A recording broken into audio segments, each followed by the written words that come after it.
You're listening to the Sex, Drugs, and Jesus podcast, where we discuss whatever the fuck we want to.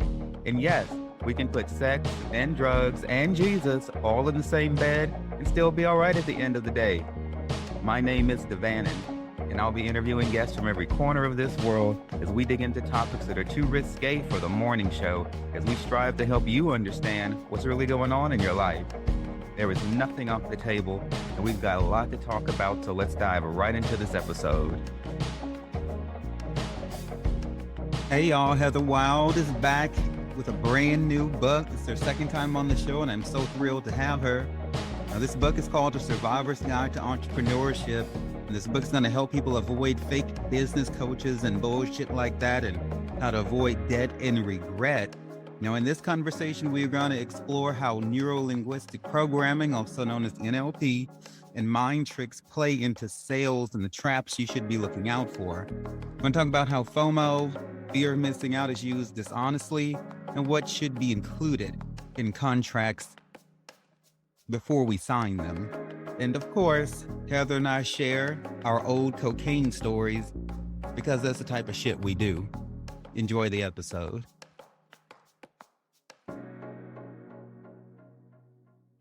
Hey, bitch. Heather Wylde. What's the tea? What's up, Devannon? Hey, girl. Hey. And so, y'all, we got Heather Wylde back with us for the second time. And we got some new shit to talk about, because she just dropped a fresh book on the globe called Online Entrepreneurs Survival Guide, How to Choose the Right Business Coach. And there's some other little words after that, but I'm too fucking lazy to read them. But it's a very beautiful pink, black and white cover book. And pink is very on brand with you, Heather. That's kind of like your thing. I'm channeling Olivia Newton-John from Greece. And, the pink ladies. The pink ladies. And then the pink version of that black cat suit that she had on at the end of the movie when they were doing You're the One That I Want. She had on the all black. When they did like the Grease reunion thing, she wore a pink version of that all black pants, patent leather suit. She wore a pink version of it to the after party. Oh, I have forgotten that. I've got to go back and have an ex that was his favorite movie. And so I've kind of steered away from it for like 15 years.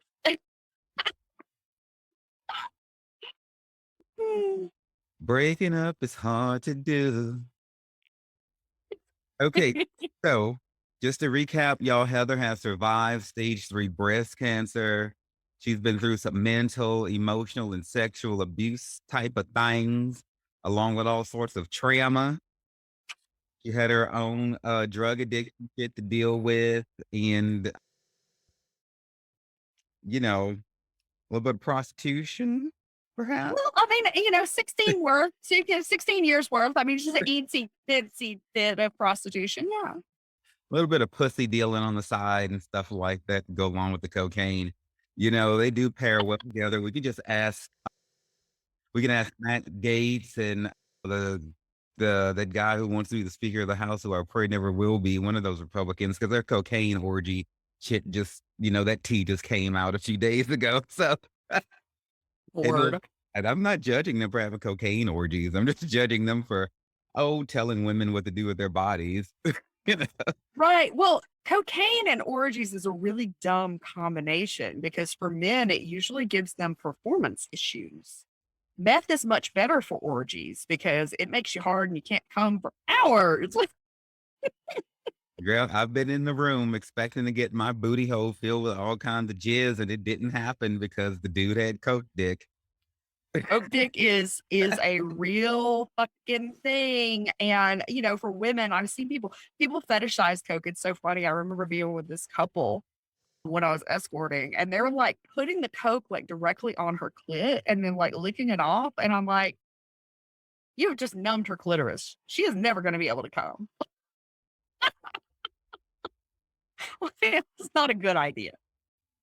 Anyway, we digress. No, I tried. I've snorted a couple of lines off a hard dick before. He didn't seem to mind. Well, that's because you were doing it. Like I was paid thousands of dollars, to be a coat mirror for somebody. Like I just laid there and they just kept snorting coke off my boob, my back, my butt, whatever.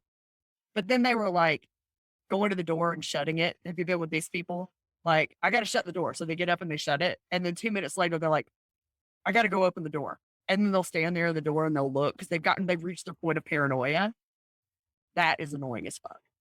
Being the coat mirror didn't bother me. Dealing with the paranoia was like, there's nobody there. Well, I've been the paranoid one, so I can't, it is what it is. I can't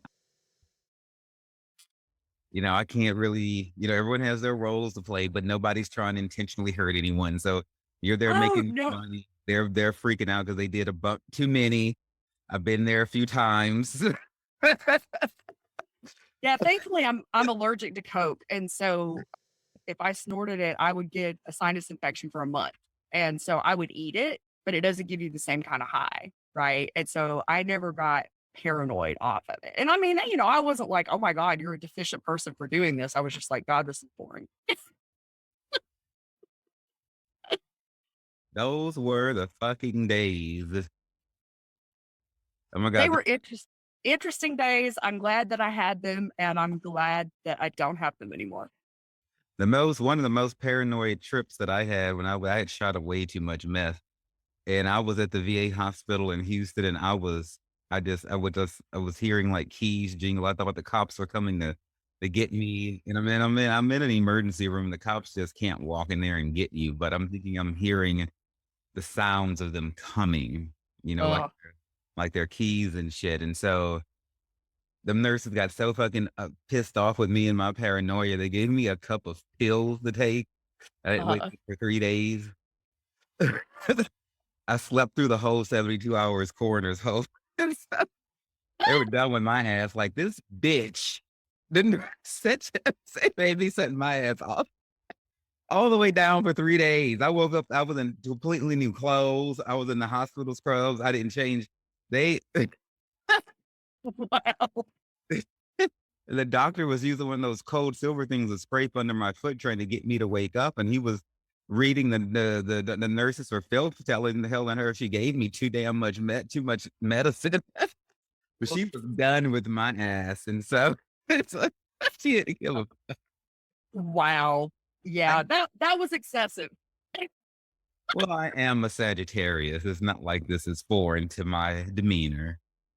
Okay.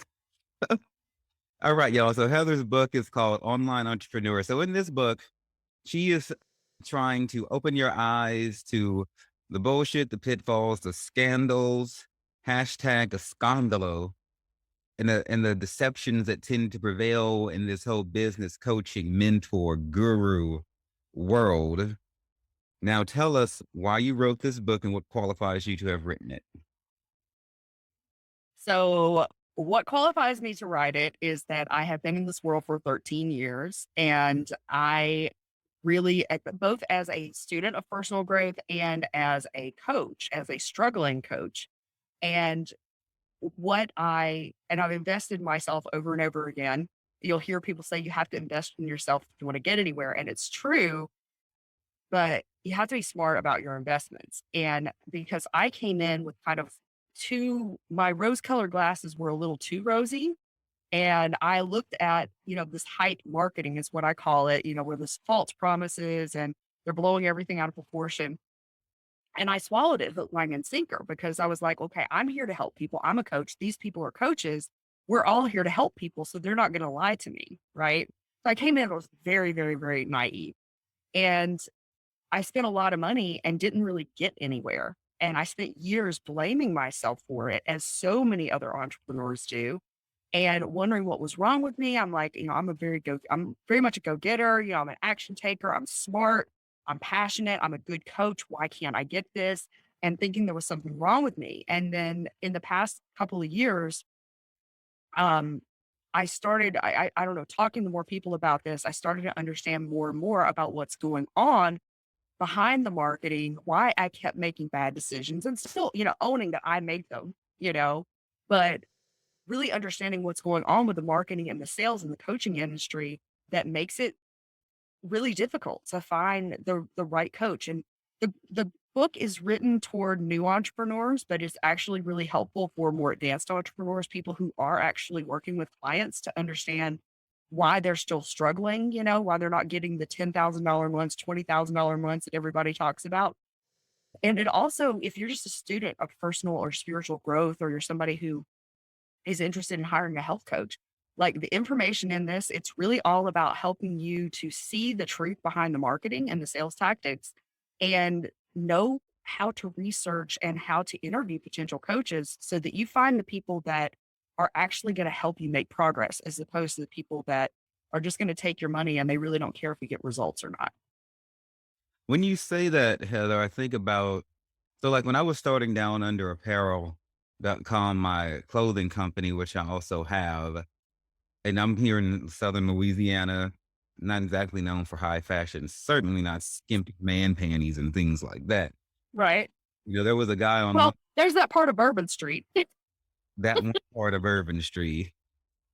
So there's this guy online who has a store in Oregon, and I reached out to him, and I think I had asked him just for like some advice, on like what to do and stuff like that. The sort of thing that I would freely give away to somebody. And he responded with like his co-consultant packaging that he has now. He's an underwear retailer who owns an underwear store, but he's also trying to be a consultant too.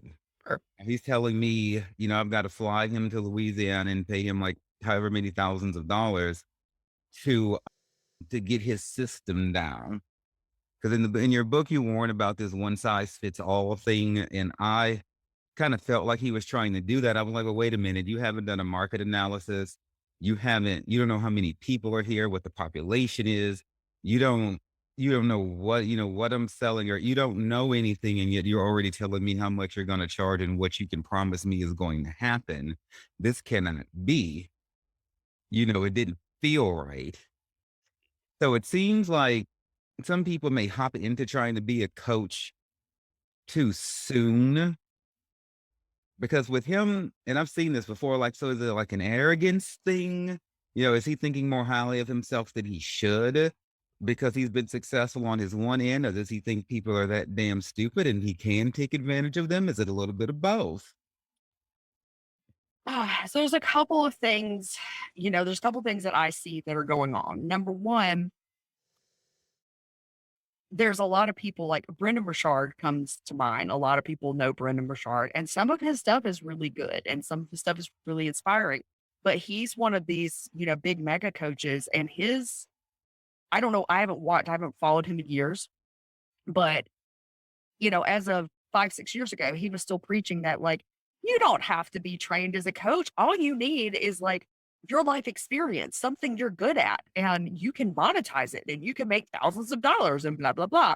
So a lot of it has been created by the coaching industry, telling people what they want to hear in order to, for these business coaches that get on and they're like, yeah, you're a brand new coach. You've never had any training. You have no, you've never had formal training in whatever it is that you're trying to do.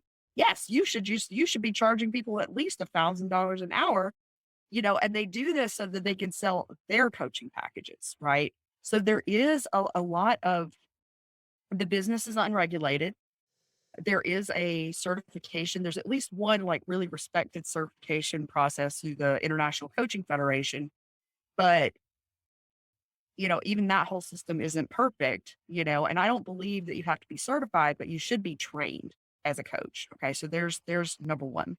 Number two, a lot of people will go through a business coaching program or they'll have their own successful business and then they'll decide, okay, I can help other people with this. And some of them don't realize that just because something works for you doesn't mean it's going to work for somebody else's business.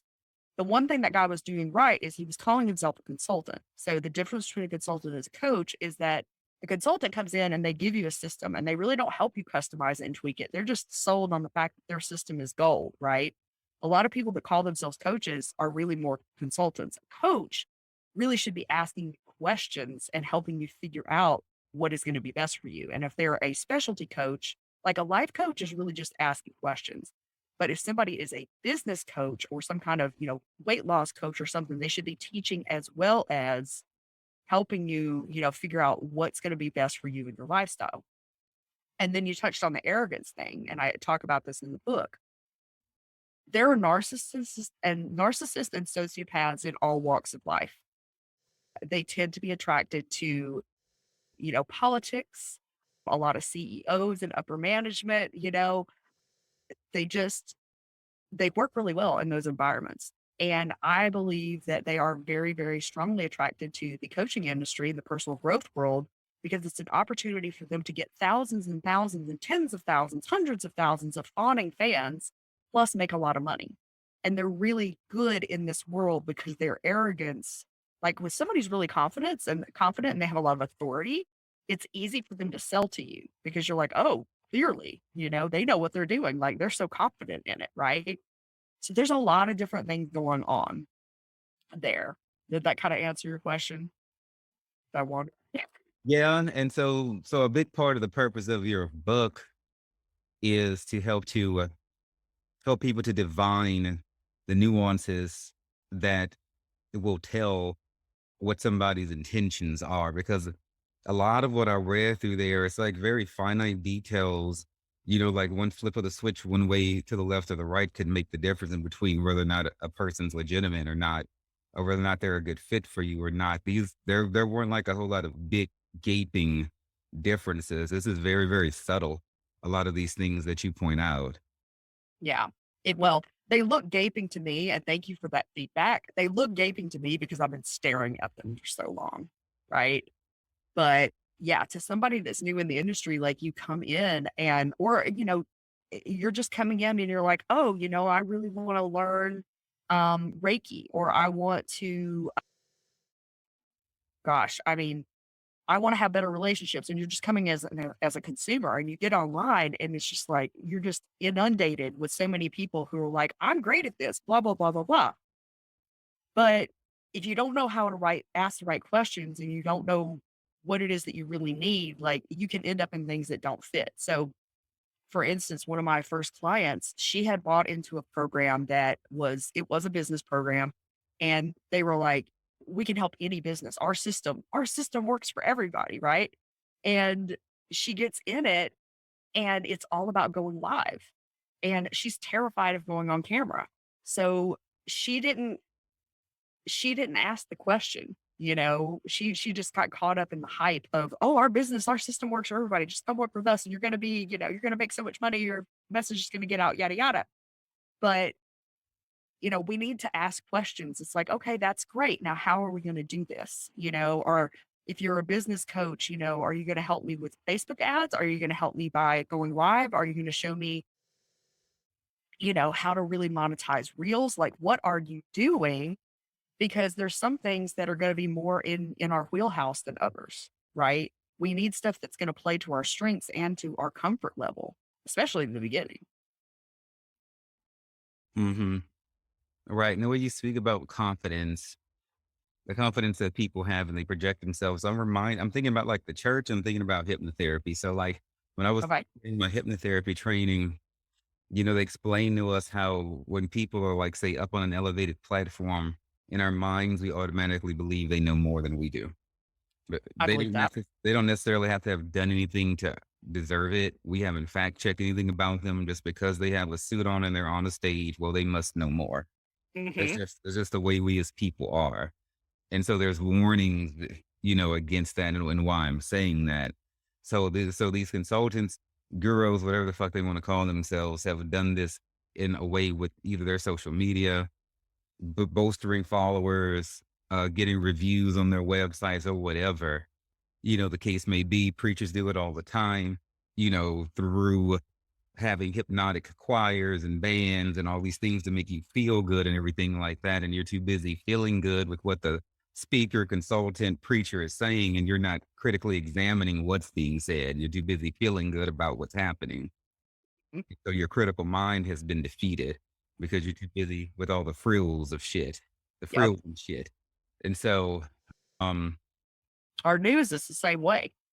yes, news, politics, sure. Yeah, Uh, get people into their feelings, and they turn off their rational mind and their critical thinking. mhm, that's exactly the way it works. Republicans and Democrats alike, but lately, I would say more the Republicans because they don't really push policies. They're more like against, who can we be against today? We're going to be against the women who want abortion. We're going to be against people who want to get high. We're going to be against immigrants. We're going to be against anyone who's not white and conservative, basically. And you know what? They got their little base that's for that, and they're all insecure in their own way, which is why they need to destroy other people in order to feel better about themselves.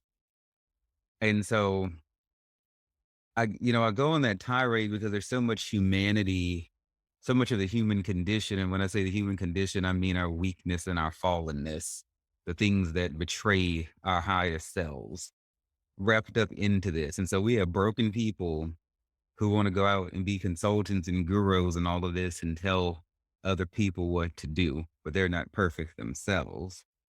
Mhm. Now, one thing I like about you, like you have a chapter or a line in here. It says making money while being a major force of positive change in the world. You always tie your consultant, your business in with some sort of spiritual element. So that lets me know that you don't lose the importance of the person that you're dealing with. Absolutely. And I think that this happens a lot, even in the one size fits all thinking like the guy from Oregon was trying to do with me, or like what you've seen. And they're not looking at the individual. They're more concerned about the process than the person. Mhm. And so why do we allow ourselves to receive this sort of abuse when somebody's dealing with us and they're just spitting numbers and figures and promises and they're not really seeing us, but we're going to go and give them our money anyway? Mhm. Yeah. So interesting question. So there's,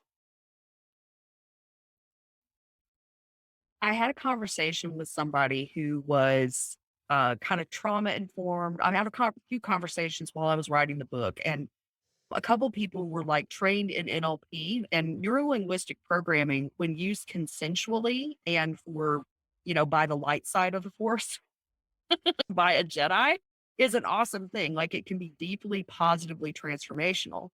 The problem is that it's a subtle form of hypnosis.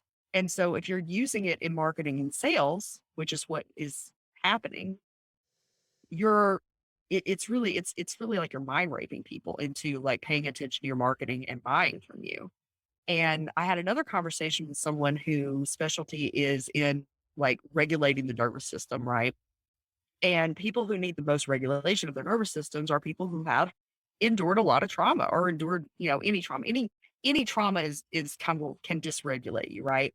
And I asked and I said, do you feel like people that are trauma survivors are more prone to falling for this, these hype marketing, and I call it sociopathic sales. So the manipulative, belittling, shaming, pushy sales types, right? And I said, do you feel like trauma survivors are more prone to falling for this? And she said, absolutely.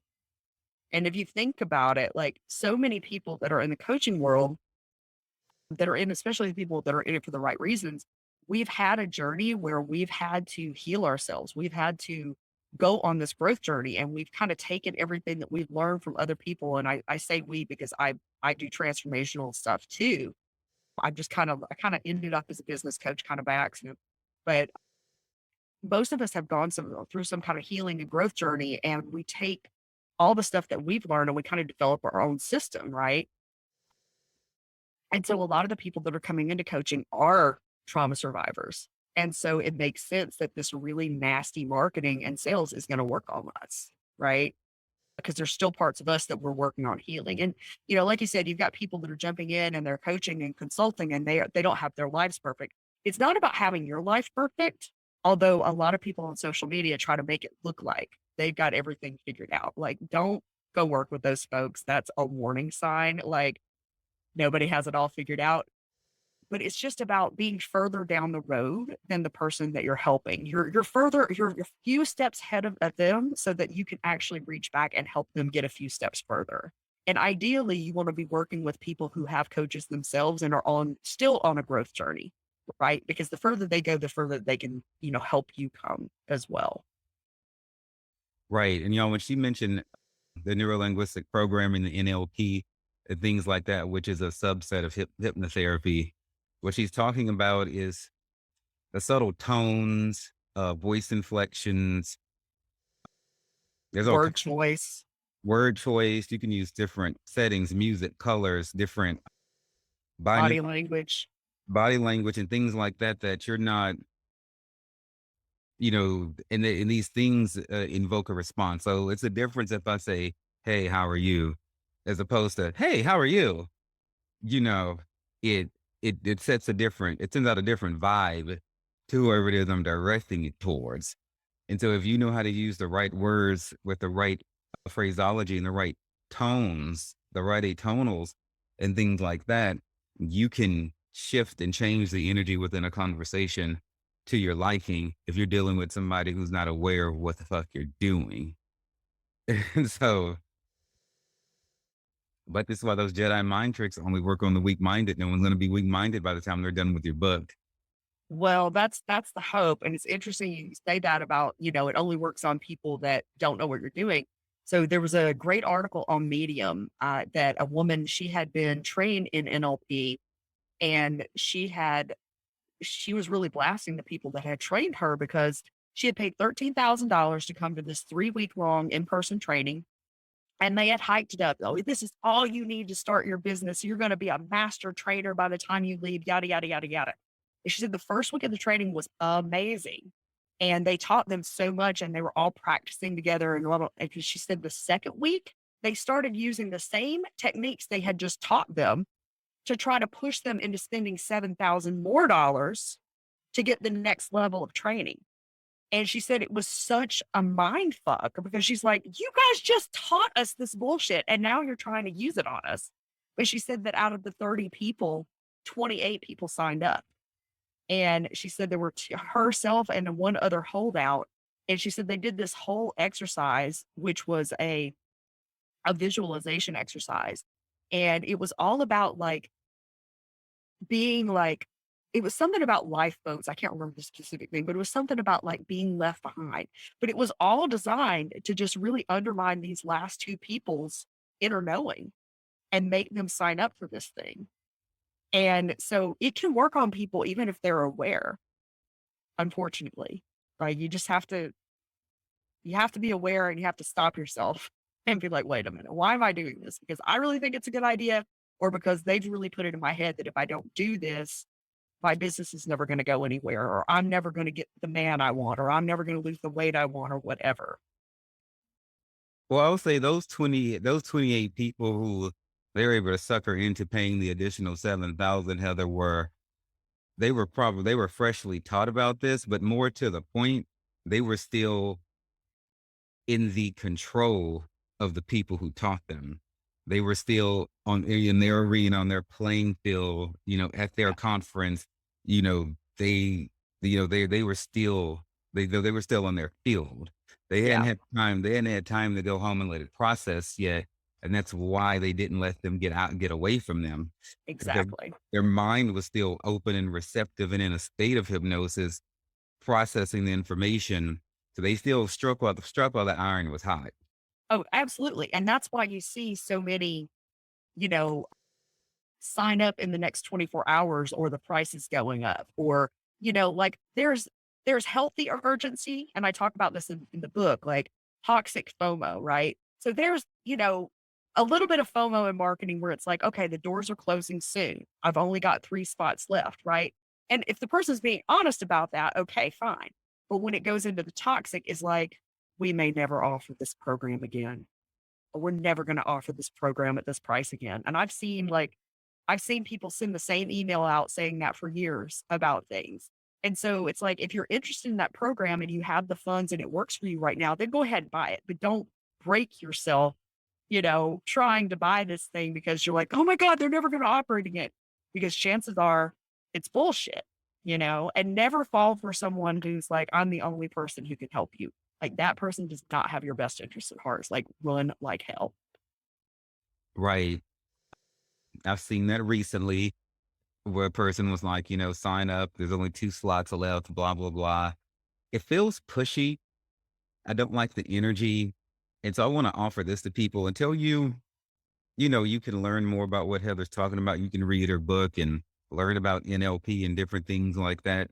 Sign up to take a class or two of hypnosis. I recommend the Hypnosis Motivation Institute, where I got my hypnotherapy training from.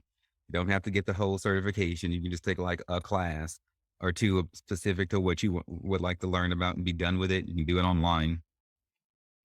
But my prayer is that you're at least able to feel when something's not right, and that you don't ignore what that voice inside your head is telling you, that disturbed feeling. Now you got to get quiet and listen to yourself.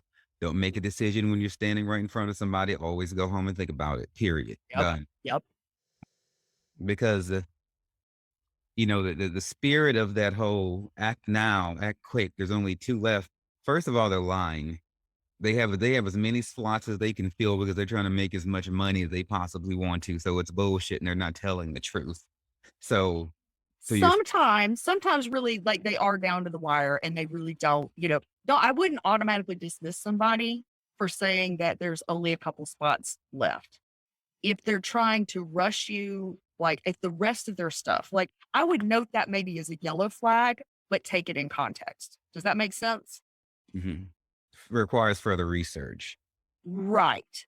Right. Because yeah, some people use it as height and some people are legit. Like my program is almost full, but I've got a couple more spots, right? It's like the energy behind it, you know. But the people that are like act now, act now, act now, a lot of that time, like you think about it, I talk about this in the book. If you think about like any hustle movie, any con movie you've ever seen, they're always rushing people because when we're being rushed, we're off balance. Anybody that's shaming you or belittling you or trying to make you feel like you're never going to get anywhere if you don't take action by buying from them and right then, that's a problem. That person does not have your best interest at heart. Indeed. And so I wanted to talk about I want to caveat a little bit here into the book writing world, because I kind of pivot back to the importance of remembering the soul behind what you're doing. Now, I get some people more emotional and spiritually inclined than others, and it takes all sorts of people to make this world work. So, when it comes to writing books, so like in the literary world, a ghostwriter is kind of along the lines of like a literary consultant, if you will, or Hmm. a coach. This is somebody who possesses, as it is understood, more skill than the person who has the content for the book. The ghostwriter Sure. can guide the person who has the content into creating a manuscript that is legible and marketable, etc. Right. So the experience that I had with the person who helped me write my first book, and it was a memoir, and these things get personal. When you And this is the one that you just put out that I've been reading, right? Oh my God, y'all, it is so good. It's so good. and so thank you, baby. So is your book. And so, but shit gets personal. And I would imagine the same way when you're consulting and coaching and you're getting down into people's details. At some point, you cross the line of just strictly professional to quasi professional and quasi friends and quasi personal, because you're not just seeing them once here and there. You're all up in this person's tea, business grits, and everything. And so I paid him like $40,000 to package this together, because I had a lot of information. It wasn't going to be a simple book, and that price was in the middle. The highest I saw was like about 80, 90,000 for a ghostwriter, and then as low as you want to go. And then because of what I was trying to say, I felt like it was in the middle, and that's all fine. I flew this person down here to Louisiana so we can go to different cities and stuff like that. I really wanted an authentic read. And but I was new, and I didn't, then I want to get into like contract negotiations and stuff with this, because like as it is now, that I hadn't had it to do over, I would have made sure that I had like unlimited revisions or something like that. Sure. So he only wanted to do like 2 or 3 revisions, but the book really wasn't done, and it was so not ready to put out. And then he wanted to come back after I've already paid 40,000. I spent probably another 10,000 on all the traveling and eating out and everything. And now he wants to switch it to $200 an hour to do further work. And so, At that point, I felt like, the time that we had spent together and traveling and all of this and letting for what's in my memoir, there's so much more that didn't get told. So he knows like so much about me personally. And I just felt like in that moment, he stepped back to being just like strictly business with me. And, that's something that I should have known from the beginning. That if the book is unacceptable after revisions 2 and 3, you're gonna switch to 200 an hour. You should have told me that at first, Hmm. not on the back end when you feel like I need you in order to complete it. So now I'm in a situation where I'm thinking, okay, did you intentionally kind of get a little sloppy towards the end of the book, knowing you wanted to turn around and charge me an additional 200? I finished it myself. It's not like I can't write. I just wanted somebody else to have an objective, look on it. And I had already written 50,000 words of it before I even, turned the project over to him. So I was just like, fuck you. I'll just do it, myself. I'm not going to let you hustle me like that. And Right. so with the current ghostwriter that I have who's helping me on the Don't Call Me a Christian book, which will be out later this year, different contract, far less expensive.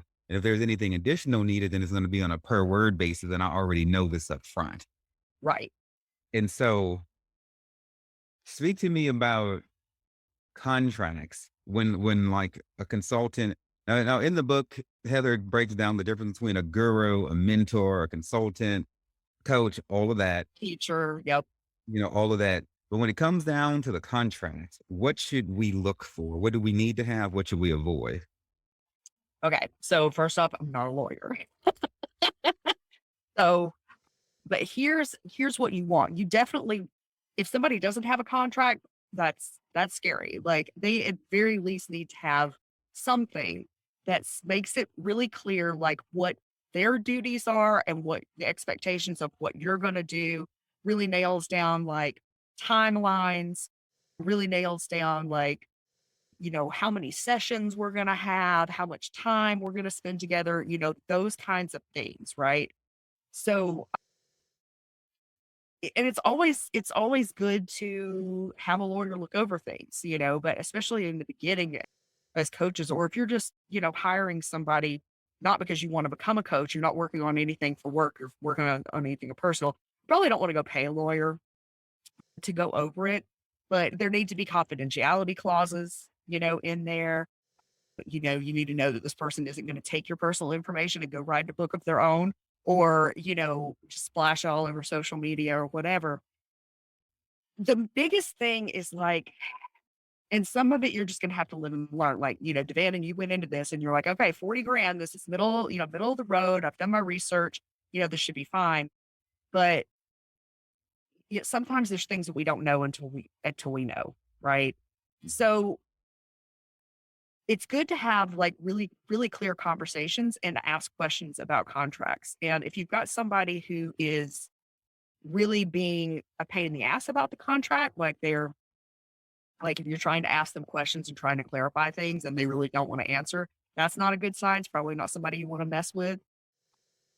But you can just ask questions like, well, what happens? How many revisions do I get? Like in the case of the book, with with coaching, one of the things that I really encourage people to do, because the old way that's still being practiced by a lot of people is to say, you sign this contract. It doesn't matter if, 3 months, it's 2 months in or whatever, you decide that this isn't right for you. You're stuck paying for this no matter what. That's bullshit, you know, but these non-terminable contracts are kind of the coaching standard, right? And so I encourage people to just ask people like, hey, if we get 3 weeks in and I can see that this isn't the right fit, because sometimes you can research and really do your due diligence and everything, but you don't know what it's going to be like until you're in it, right? Like you can't guess what it's going to be like until you're actually in it. And, you find out, okay, this isn't working for me, have a conversation. Well, what happens if I need to break this contract? If they don't have a termination clause in their contract, just because there's no termination clause doesn't mean that you can't get out of it. Right. So, but there's kind of a broad general, anything with contracts, like read it. It's legalese. It's a lot to slog through. It's a pain in the ass, but read it and make sure you understand what's going on and ask questions. And then if it is something like a project based thing, like what Savannah went through, make sure you understand like what happens if, the finished product isn't quite finished when you get done. Um, because it is weird. Like you do develop a friendship with people, especially in longer term projects. And I can't imagine, how close you would have gotten to somebody that you've been traveling with and all that stuff. And, as a service provider, we have to be conscious that this is what we do for a living, right? So we can't just because we like somebody, we can't like work for them for free, right? But that's why it's so important. One of the reasons why it's so important to be so clear in the contract about what you're going to do and what you're not going to do. But it's weird. Every time I've ever ended a coaching relationship or somebody's ended a coaching relationship with me, which is almost always been at the end of the agreed upon contract, it still feels like a breakup. Like it feels kind of personal. You kind of have to kind of like mourn it. I've been able to go back and be friends with most of my ex clients and most of my ex coaches though. Um, but there haven't been like, I understand, Dan, and why that kind of left like a funny taste in your mouth. You Oh, know, it's a very bitter fucking taste. and he's like, not funny, it's bitter, bitch. It's bitter. You know, it's like I never want to see him again. It's like, well, we got to talk about, you know, Right. so, like that. So, and I wanted to remind people, you know, a saying that goes, the investor has the upper hand always, meaning the one who's spending the money, who's paying for the services. So no matter how a salesperson tries to turn it around, how you have some sort of assistant or some sort of coach who's going to try to bully you and try to tell you what you should or shouldn't be doing. Bitch, you're the one with the checkbook, with the credit card, with the funds, with the currents. Okay. You call the shots, even if you call them wrong at the end of the damn day. It's your money. Can't nobody Yes. make you do with your money what you don't want to. And as simple as that seems, it wasn't until I came across that in a reading somewhere. I was reading in a writing on the internet that I found, the investor has the upper hand always. I felt so liberated because even though I've been the one spending money on stuff, sometimes I would feel like, okay, maybe I should act like they want me to act, or do what they want Right. to do and stuff like that. And I was like, no, bitch, I'm slanging the dough here. You shut the fuck up. If it comes down to it, bitch, and you do what I say, you got me fucked up. Well, here's where it's kind of like you have to find your own line because on the one hand, we have to realize when we don't know what we don't know, right? And sometimes we don't know what we don't know. It's like you're coming in a situation, you're like, okay, I want to do this. And like, there's, it's like, I may know that I need help with X, Y, and Z, but I don't even know about, you know, A, B, C, D, E, F, G. Like, I'm such a noob. I'm so green. I don't know anything about these other things. Right. And so having a beginner mindset is generally going to help you. Like, the worst thing for, like, a coach, the worst thing for me is, like, I sit down and people are asking me questions, and then I'm giving them answers, and I'm not one of these authoritative coaches where I'm like, "I know everything, and, it's my way or the highway," right? But there's something, okay, so I explain it like, there's tried and true things that work, and if you kinda imagine, like, if you're going down the center line of a road, those are, like, the tried and true marketing things, right? And you can deviate to the right and you can deviate to the left and still have a successful business, right? But if you deviate too far off, then you're completely off the road and it either doesn't work or it takes way too long, right? So there's a benefit in kind of, not getting too crazy with stuff, right? But, if I have somebody who's like, they're asking me questions and then they're telling me the answer and they won't listen to what I have to say at all, like we call that not being coachable. And that doesn't work. But obviously, if somebody's giving you advice and you're like, yeah, that doesn't feel good to me. That's not how I want to run my business, or that's not how I want to, date, or that's not how I want to lose weight. Then they're not the right fit for you. And then you should find a way to like dissolve the contract. Right. I concur. And I wanted to go back and ask you something that I meant to earlier. When that girl was telling you she was at the conference and they were able to trick the 28 people into the other 7 grand, and then they wanted to guilt, shame, or strong arm the other two. Were they able to manipulate the other two people? or did they hold their ground? So she held her ground. I don't know what happened with the other person. Okay.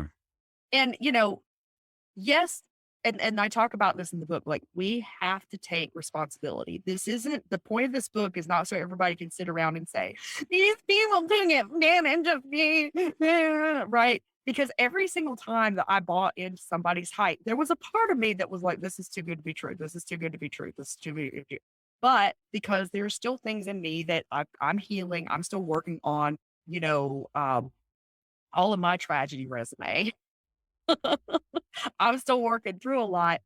I wanted to believe it and I let them manipulate me. And so I have to take responsibility for my bad choices. I have to take responsibility for the fact that even though the first 3 group programs didn't work for me and it should have been very apparent to me that that model doesn't work for me, I signed up for 2 more, right? So we have to take responsibility and hold ourselves accountable for our actions, right? And be aware that people are doing sleazy things, but, you can't just sit around and cry about it and be a victim. Yeah. Cry me a river, cry me a river. Oh, let's see. So, I just pray for people that they gain strong minds and become the strongest among us. Yeah. So, in your book, you talk about the difference of possible versus probable. You give these examples of how, like, people on social media go, "Hey, you can make $50,000 in your first month. All you have to do is this, and or whatever fucking astronomical thing." And you say sometimes these results have happened, so you don't really throw it all the way out, but you tell us it's not necessarily typical. So Right.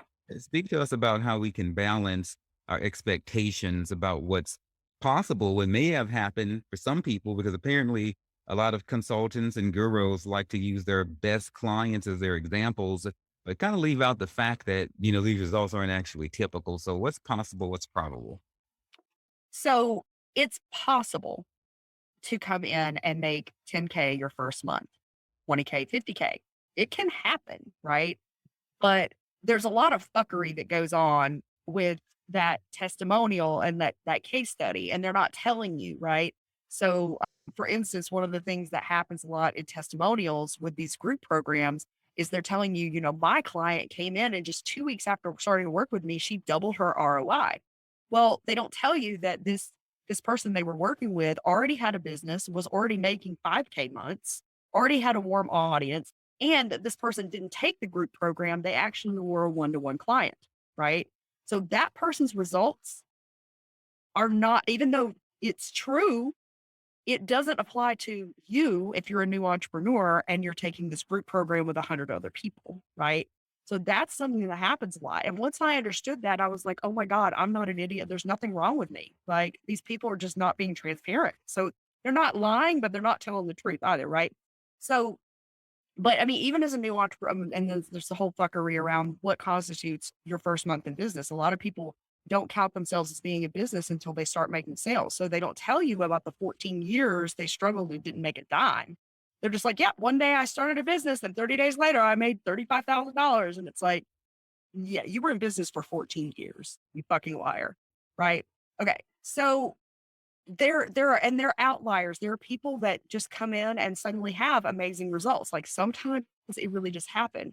But don't let people mind fuck you and tell you, well, if that doesn't happen for you, it's just your mindset. Like, it's just not probable. And so one of the things I encourage people to ask when they're on, calls with coaches or, any kind of mentor, consultant, teacher, whatever, is ask them, what are the best results you've helped people to create?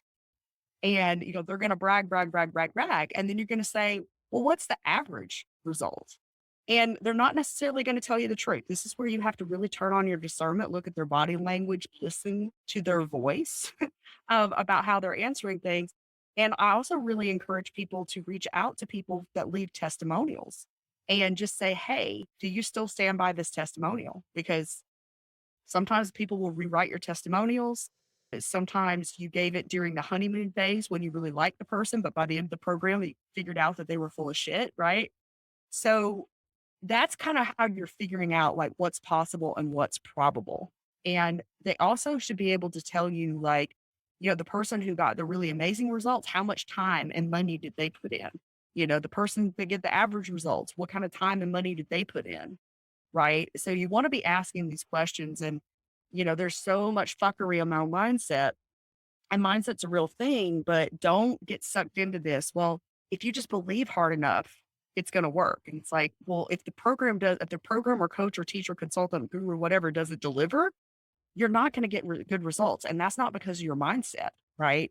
If you're showing up and doing the work, you should be getting results. If you're not, then there's something wrong, and it's not your mindset. Well, the devil is in the details, Mhm. as they say, and that's exactly what you're talking about is paying attention to the little things so that makes all the difference in the world. Yeah. And somebody reads this book, and it's going to open their eyes, and you're going to be able to see in people's marketing whether they're worth following, whether they're worth even getting on a call with them. And you're going to know when if they start trying to use any of the sociopathic sales techniques. You're not going to sit there and start questioning yourself. You're going to be like, wait a fucking minute, no. No, no, no, no, no, right? And then you'll know, like, what questions you need to ask, because the way that coaches are taught to sell is to not leave any room for questions, right? Is to just take control of the call and just run it. And to some degree, you need to show leadership because you are in a leadership position, but it shouldn't be like the coach is on the mountaintop and you're like down here. It should be more like the coach is like a little bit further along than you, right? They're a leader, but they're not trying to like make you feel like you're, you know, so far, it shouldn't be that much of a demand, and my words are failing me. Well, they're coming. Yeah, they're not a god. Yeah. They're somebody who has a little more experience and knowledge than you do. Hmm. Absolutely. They're not a god and they're not perfect. And we all make mistakes. It is important to take people off of these pedestals we tend to put them on. Yes. Now, you mentioned that it's important that your coach, if you're going to hire a coach or a consultant or a guru, that they also have their own coaching happening as well. And that's very, very, very important. That's another thing the person could ask them, who is your consultant? Who is your person? You say in your book that it's good for people to invest in training for well-respected certifications. Usually behind a coach's or consultant name, there's all these fucking acronyms that I don't know what the fuck they mean, but it makes them look really smart. And it does, Right. in my head, it does make me feel like that they are probably better qualified than someone who doesn't have all the acronyms behind their name.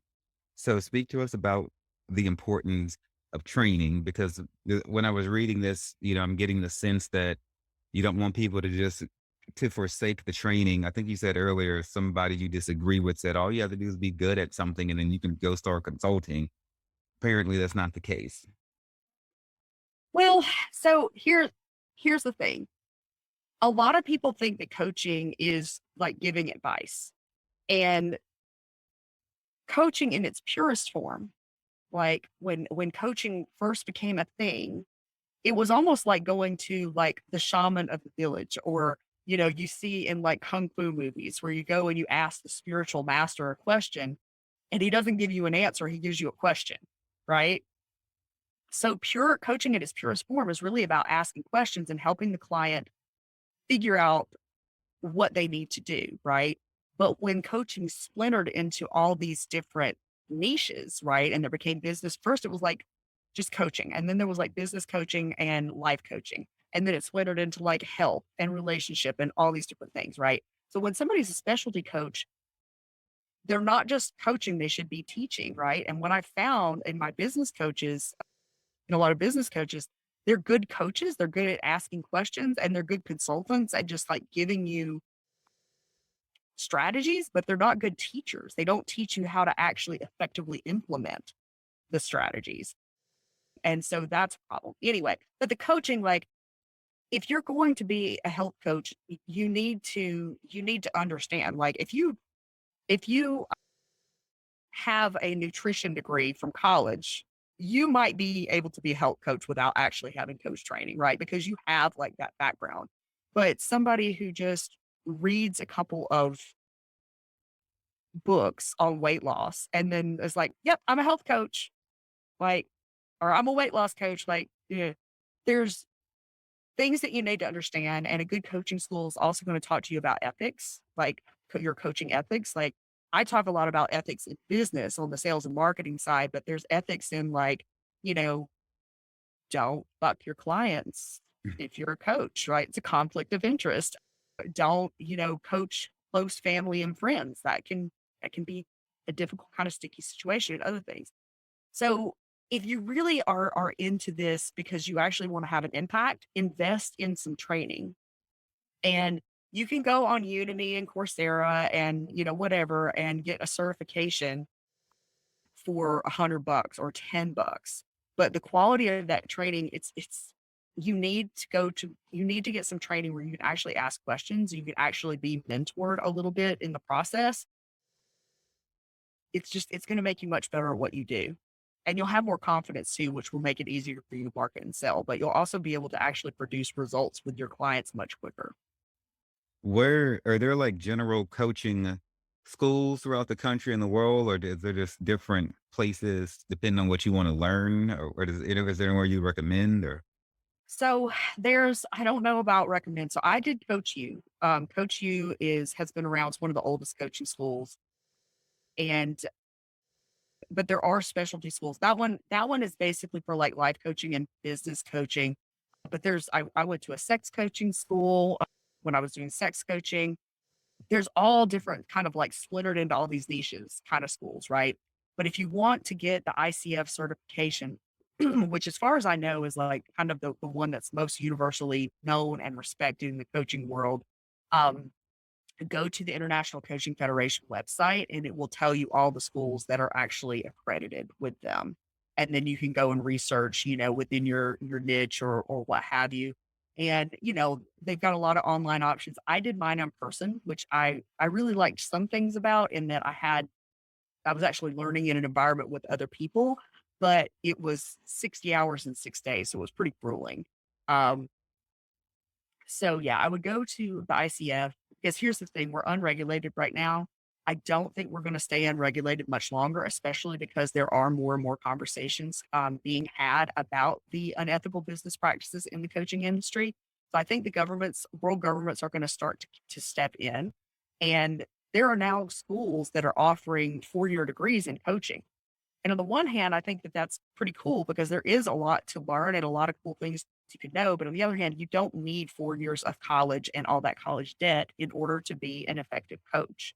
You do need some training, but you want to make sure that you're grandfathered in before that change happens because, people that have been calling themselves coaches for years are going to really have to scramble, or face fines or, whatever, or face going back to school for 4 years.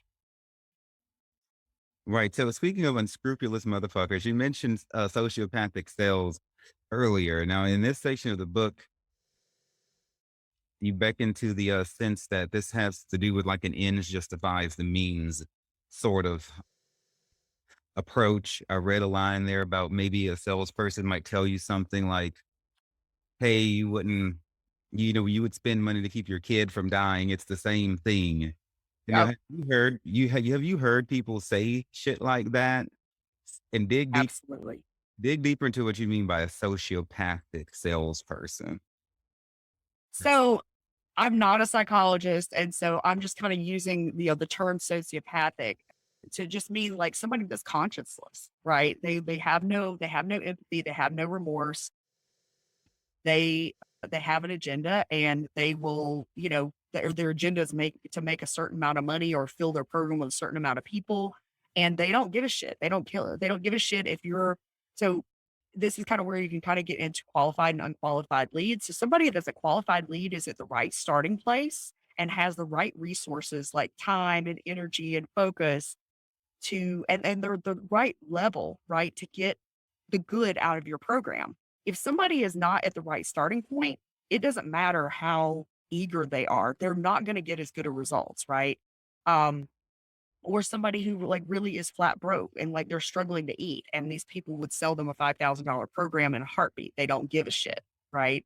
So that's what I mean by sociopathic sales. So it's the manipulation, the false promises, it's the shaming. And I go through all the different types of shaming, ambition shaming is one of the biggest ones. Like, oh, if you're not ready to invest, 10 grand in my program, you must not want this business very much. Oh, I see. You're not ready. You don't want to buy my program right now. This must just be a hobby. Right. So it's this stuff to make you doubt yourself, stuff to make you want to prove yourself to that person was one of the most common things. But that particular line, the most sociopathic mentor I ever worked with actually used that a great deal on her sales calls, of, well, you say you don't have the money, but if your child was dying right now, you could come up with the money. And this is the same thing. It's like, no, it's not, you know? But yeah, I mean, people will say all kinds of crazy stuff like that to like get under your skin. And like you have to and this particular person, like if you didn't tell her yes on the phone, she would tell you, well, you can't, you're disqualified from working with me for the next 6 months. And so she really, had it and she would really get into people's heads about how she was the only answer, that toxic FOMO thing. And that she had all the answers. And if you didn't work with her, that, your life is going to fall apart, your business is never going to work. And if you didn't answer right then, that you were barred from even getting on another call with her for 6 months. That she was the most toxic mentor I've ever worked with. That reminds me so much of the church. Like, especially like the Pentecostals with the whole tithing thing. And they would, when I was growing up, and, they'd be like, yeah, if you don't give us money, then something bad's going to happen to you. And if you give us money, then great things are going to happen to you. And I'm all like, well, there's plenty of people who don't tithe who are like rich and stuff like that. So that is thrown out the window. And then there would be people who couldn't afford like their light bills and shit. And they'd be like, don't worry, God will take care of it. But then when he didn't take care of it, they're like, well, just keep waiting. It'll happen eventually. So there's some sociopathic preachers out there too. Well, there's sociopaths everywhere. There are, and they, they gravitate toward positions of power, and they're very charismatic, and they're very confident, and it's that ends justifies the means. Well, we've got to build this church. We've got to get more money so we can build this church so that we can do more of God's work. And like no, you've got to get more money in this church because you want to buy fancier shoes or you want to, have a bigger house, and then they twist it all around. Well, see, this is my reward for being such a godly man because I do God's work that God has blessed me so much. And it's like, no, because you're taking people's light bill money in the form of these fucking tithes, and I believe that for people that are financially able, I think tithing is a beautiful thing, but it doesn't have to be to a church. It can be to a charity. You can tithe your time, you know.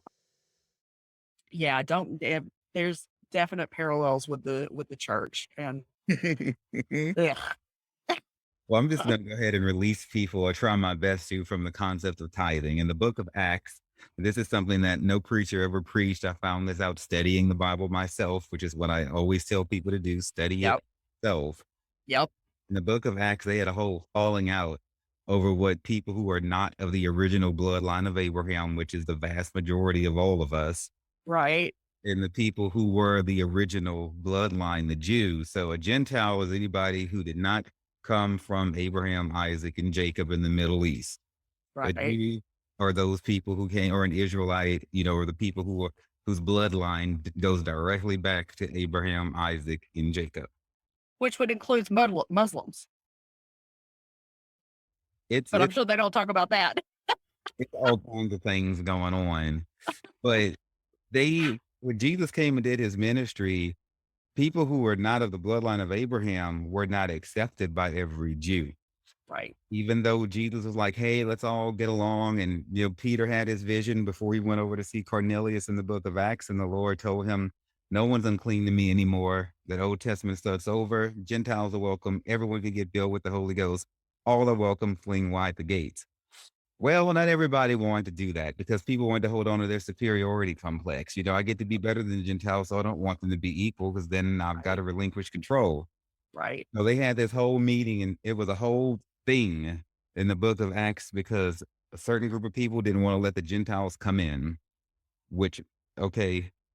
So they were like, all right, they came out of the meeting. They were like, okay, if you're not of the bloodline of Abraham, there's only like three things we require. And it was like not eating strangled meats and things sacrificed to animals. It had to do with like consumption and idol worship. Okay. Tithing wasn't in it.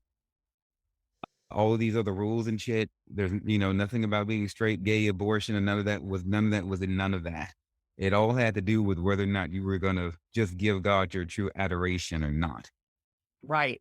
Even the people of the bloodline of Abraham don't have to stick with the old tithing and all the rules unless they just choose to be fundamentalists. And that's a choice of theirs, but Jesus released us from all that. Now, Jesus told your ass to pay your taxes. He said to give unto Caesar what to do his, that was to do him. But when it came to money, the person who gave the least actually got his attention more than the people who gave the most. So don't let preachers pump your head up and act like you have to give a whole lot of money to get God's attention because we have Uh, biblical precedent against that. yeah. But tithing is optional. If you choose to follow that stature, great. I mean, that example, wonderful, but you do not have to. And the curses in the book of Malachi are not applied to you because Jesus came and undid all of that. And then Yeah. you're not a Jew anyway. Yeah. So, Well, so that's what broke my head. Like once I understood, that the Old Testament is Judaism and that I was like, why do so many Christian churches continue to preach the Old Testament more than they teach the New Testament? And then I was like, oh, because the Old Testament gives the church all the power. So they don't want to preach too much out of the New Testament because Jesus was like, it's all about a personal relationship with God. And, yes, be around other Christians and well, not that word, but other followers of Christ, but he wasn't all about the church. And so of course they are entities of power. I know there's a new Netflix documentary about Hillside Church. Have you seen that? you must mean Hillsong. No, I haven't seen. Hillsong, yes. Yeah, so there's a documentary about all the scandals around Hillsong.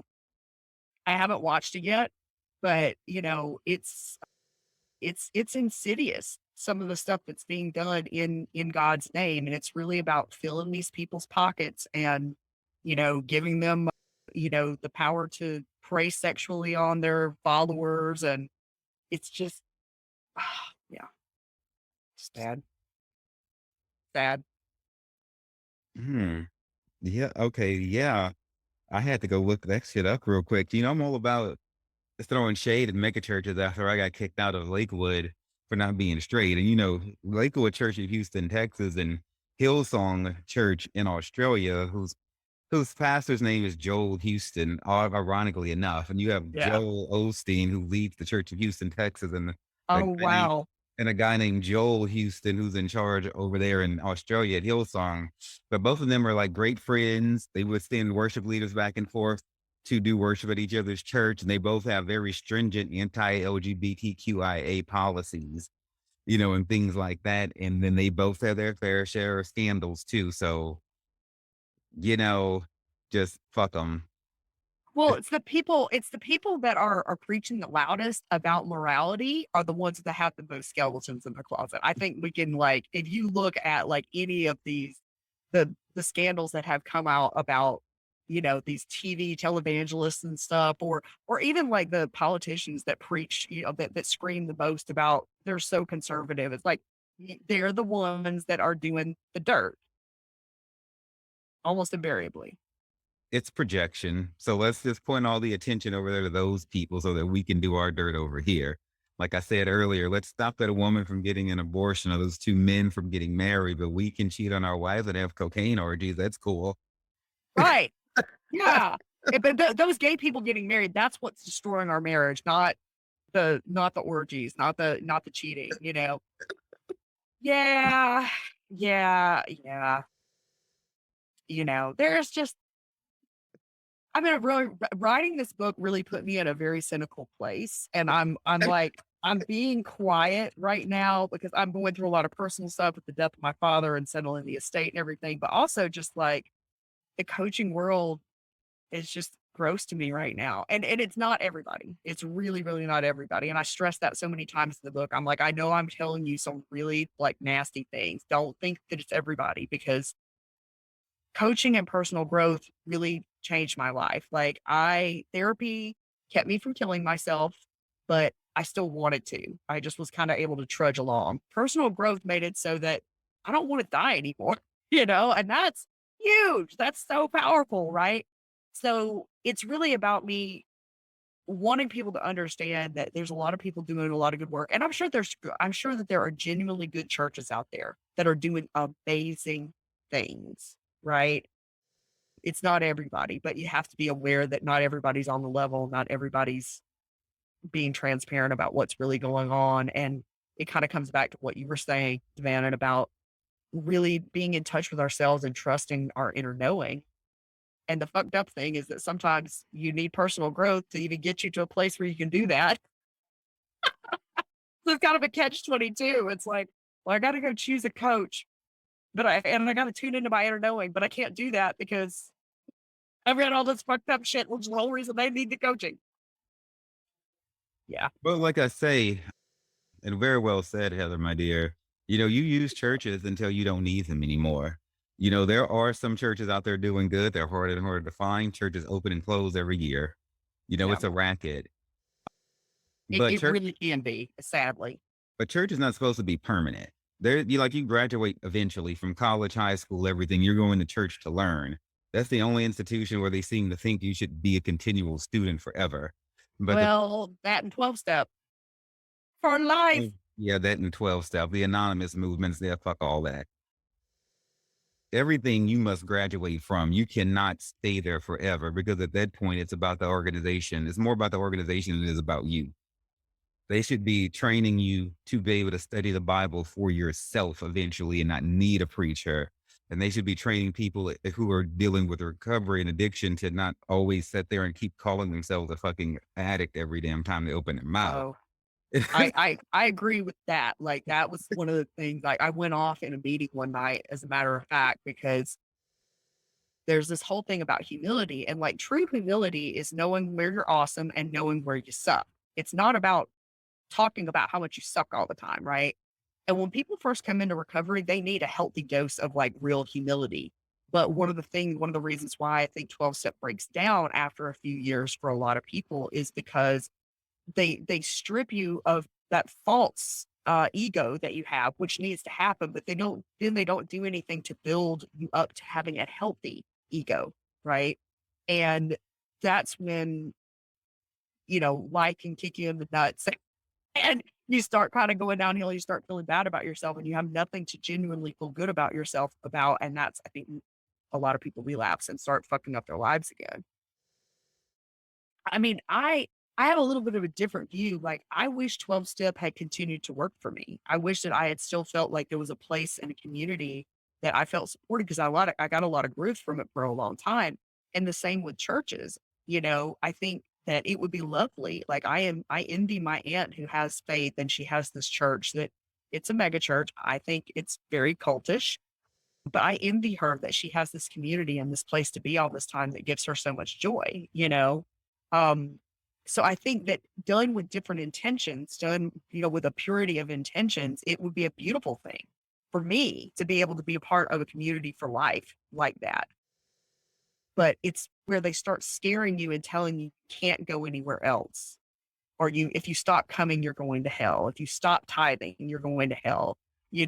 That's where I have the problem with it.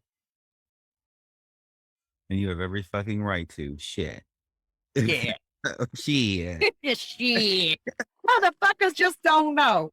Fine. Oh, so y'all, in Heather's book, she talks to us that there's a portion called shame games. We're not going to get into detail with that because I want to move over to some of the myths before we close this out. But I'll just give you a little titty teaser. So her shame game, she gets into detail about nothing like a nip slip, bitch. Never accidental on my end. Every last one of them is intentional. Because sharing is caring. That's what they told me in Sunday school. Hallelujah. Ambition shaming, confidence shaming, trust shaming, boundary shaming, mindset shaming, all the shame games that salespeople, consultants, coaches, some gurus, mentors, teachers, preachers, can throw at you and everything like that. See, this book transcends the coaching world. I think It that this does. applies to anybody who is in any kind of leadership position, wherever they are. This is not just a coaching book. This is not just a Ooh, coaching book. I expect a review on Amazon that says that. If they let me go back and edit my review, I already reviewed it. Oh, yeah, that's sweet. Oh gosh, I didn't even know. So, it was, it was just like done today, so they need time to process it. So she has almost 20 myths in there that help to demystify and break down some unrealistic expectations. We kind of touched on overnight success with the whole people saying, Shazammy whammy, you'll be richer like tomorrow, just do what I did. One I wanted to dwell on just for a second, though, the 10-hour or less work week. So a lot of coaches and people like that tend to prompt this whole, hey, you can work yourself out of working, work yourself out of a job. You'll only have to put in minimal hours each week and you can be filthy rich and sell the world and play with your twat and just jack off all day and the money will keep flooding in. Okay, so what I want to know about this is, why do we think we glamorize not working? It's like when people retire and they say retirement's like kills people because they're sitting around doing nothing. If this was someone's reality, and I'm gonna tell you, when you own your own business, bitch, you're gonna work more than 10 hours. It takes a while for you to work up to a point where you can just take off when you want. But you're gonna have the freedom that to come and go as you please, which for me was worth it because Mhm. bosses be being stupid. But why is it that why do we as a society associate this as a glamorous lifestyle? Just having bitches doing shit for us while we can just sit around, and most people don't even know what they would do with the free time if they had it. It's almost like it's a pipe dream or something that's been made to be more glamorous than it looks. Yeah, so it's interesting. So I'm gonna start a podcast actually in the next couple of months, and my focus, yes, and you're definitely coming on, bitch. You know you are. You know you are. So, and the focus is I'm going to be talking about freedom and what freedom means in different areas of life. And I'm going to have experts come on that are, financial freedom, sexual freedom, you know, off grid living is going to be a big thing because I think that is a super form of freedom. So, but I'm also going to talk about how it's important to know like what freedoms are important to you.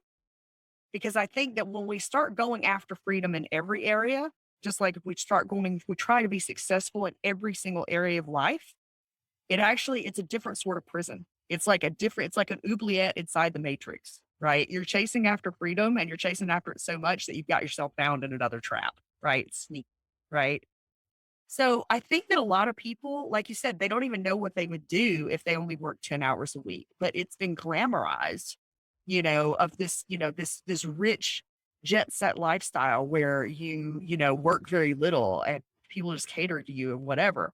And I think people just they're kind of hypnotized by it and they really haven't thought it through. But the truth is, like, if you are starting a business, right?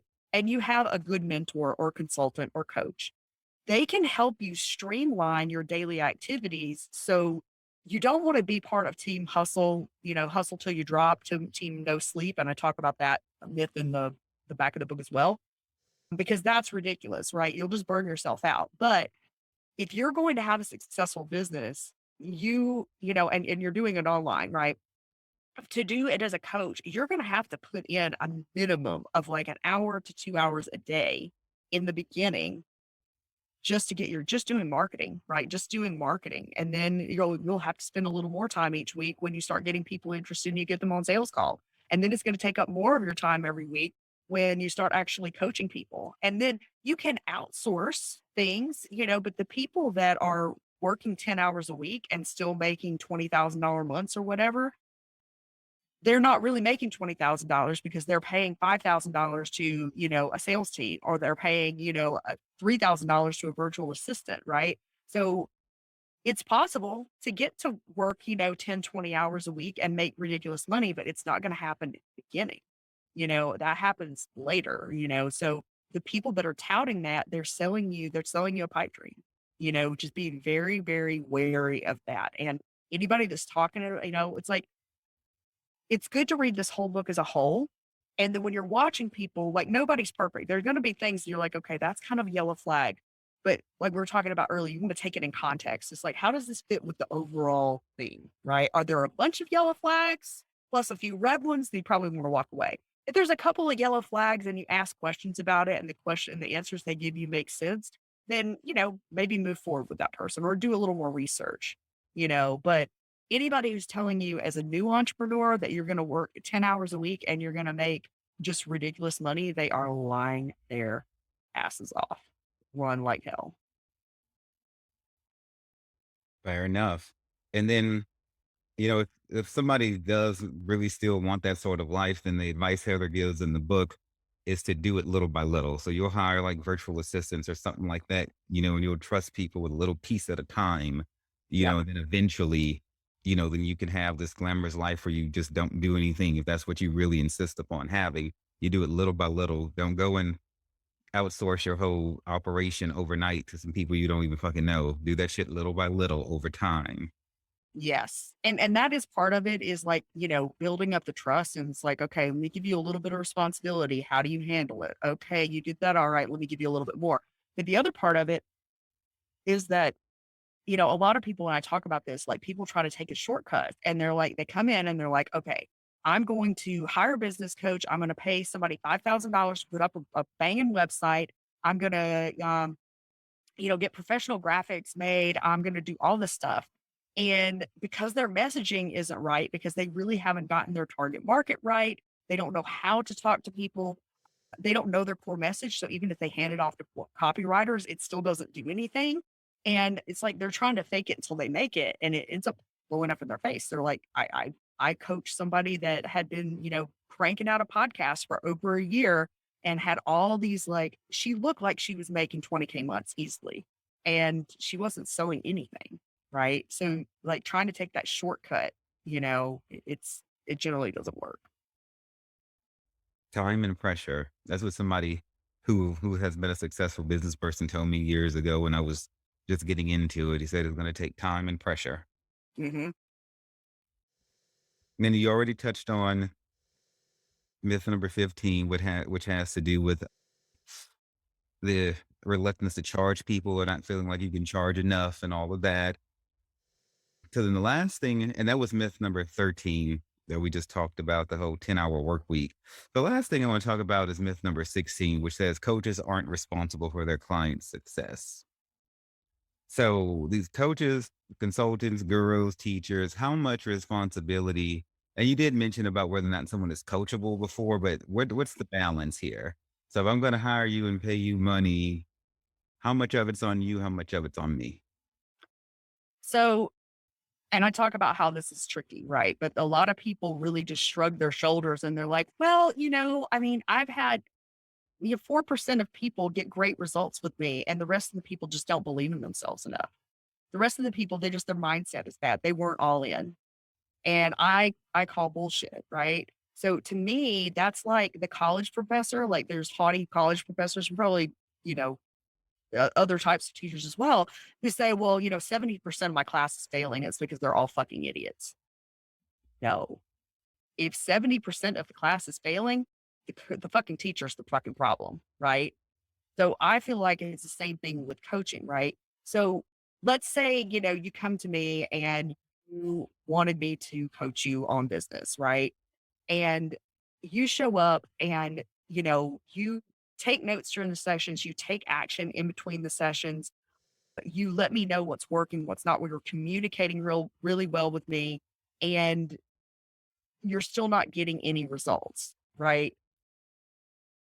There's a misalignment issue, right? Well, it's complicated with business too because you're guessing, you're making a lot of hypotheses. You're like, okay, I'm going to try this and I'm going to see what results I get. Okay. That produced this result. Do I want to tweak it? Right. So there is some of like figuring it out, together. But what I'm railing against is the coaches that just throw up their hands and like, they don't care that most people aren't getting good results. We're not having enough conversations about how to be better coaches, how to design better programs so that people get better results, how to filter people and not allow people that aren't qualified prospects into our programs, right? How to manage people's expectations, right? So if you're using hype marketing and you're making people believe that they're instantly going to make 50K months, or they're, going to find their love in their life in 6 weeks, or they're going to lose 20 pounds or lose, 50 pounds in 3 months, like people, most people are not going to get those results, right? And so managing people's expectations, helping them set like probable goals, at the beginning, right? So that they're more likely to have success. Um, it's an interplay between both, right? And that's why we as consumers have to take responsibility and really do our due diligence. Don't go to somebody's challenge or webinar and sign up at the end of it just because they're like, the card is closing in 2 seconds. Jump in if you really want to have the life of your dreams. Like, we have to take responsibility for that. And we have to show up and we have to do the work and we have to communicate about what's working and what's not working. But the coach also should be giving it their best, and really figuring out, okay, how can I help this person get better results? Or I had one client that I could see, she had worked with me one package, and we had done some stuff. She hadn't taken a whole lot of action, but she was starting to take more action. So she signed up for a second package. And in that package, she really wasn't taking a lot of action. And she wanted to sign up for a third one. And I was like, no, I'm sorry. Like I'm not, this isn't working for you. So I'm not going to take your money, and I just don't see a lot of coaches having that kind of integrity. It's like, okay, you want to sign up and show up every week and talk and bitch and not do anything and not get any results. Okay, well, that's not my problem. That's gross to me, you know? Well, that's because you have a heart. Well, it's like, I want to make great money, great money is great. But if I'm working with somebody that is not doing the work and they're not getting results, that just hurts my soul. I'm just like, that doesn't feel good, you know? So I just feel like the coaching industry, and this is one of the things, like, this is why the government is going to step in and we're going to start being regulated, because there's so many people that have been taken advantage of. And I mean, there's coaches that show up week after week and coach you, and it's just not any good, right? But at least they showed up. There's some people that straight up just take your money and never show up for a call.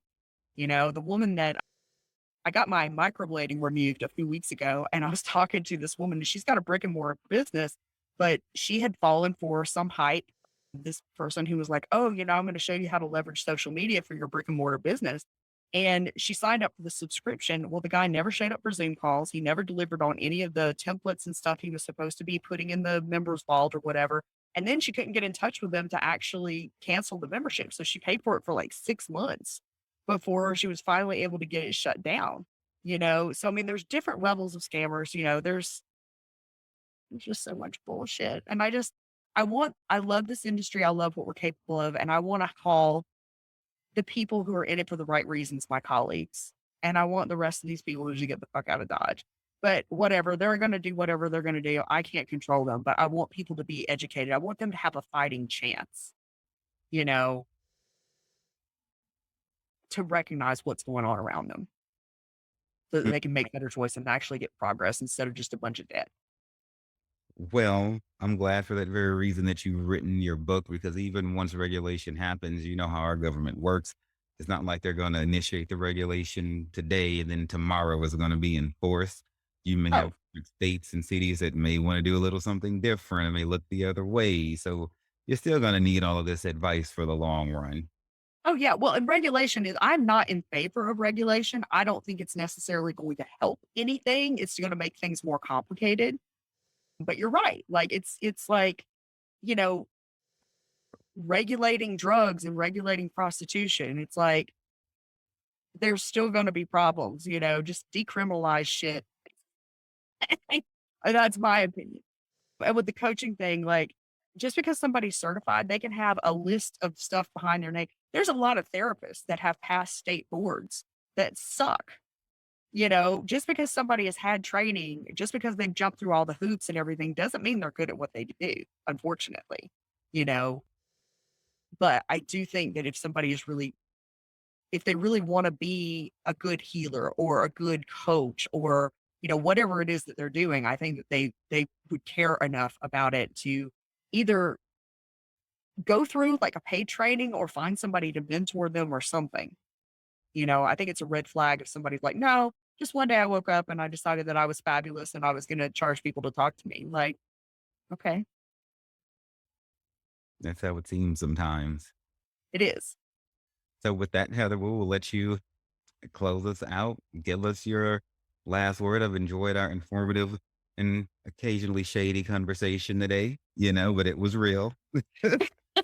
I like how we go from like drugs and sex to like business and coaching to churches and religion and, a Bible lesson back to coaching to, yeah. Yeah. So my biggest thing is like coaching, personal, spiritual, business growth stuff is real. You just have to not fall for the bullshit, right? And get the book. It's very, very reasonably priced. Right now, the ebook edition is like $2.99. And I made it. There's a PG-13, which I don't imagine any of your people will need. But if you know somebody who is an online entrepreneur or entrepreneur who is, marketing on social media or anything, they're afraid of cussing. There is a PG-13 version just so they can get the information, and it's on Amazon. I wrote it. I've made it a big format so that there's plenty of room for you to like take notes and underline. Get this book. We're spending $2.99 on the ebook or $8.99 on the hard or the paperback, and it's going to save you thousands, if not tens of thousands of dollars. So it's good. I concur. Now her website is heatherwylde.com. And all of that information will be there. The book is Online Entrepreneur's Survival Guide, How to Choose the Right Business Coach. All of this will go in the showy notes, as I always have everything laid out in there, along with Heather's social media. So you can reach out to her if you have any more questions, or you might be interested in some coaching. Thank you so much for coming back to the Sex, Drugs, and Jesus podcast today, Heather. You have a great fucking week. You too. Bye. Thank you. Thank you all so much. Taking time to listen to the Sex, Drugs, and Jesus podcast. It really means everything to me. Look, if you love the show, you can find more information and resources at sexdrugsandjesus.com or wherever you listen to your podcast.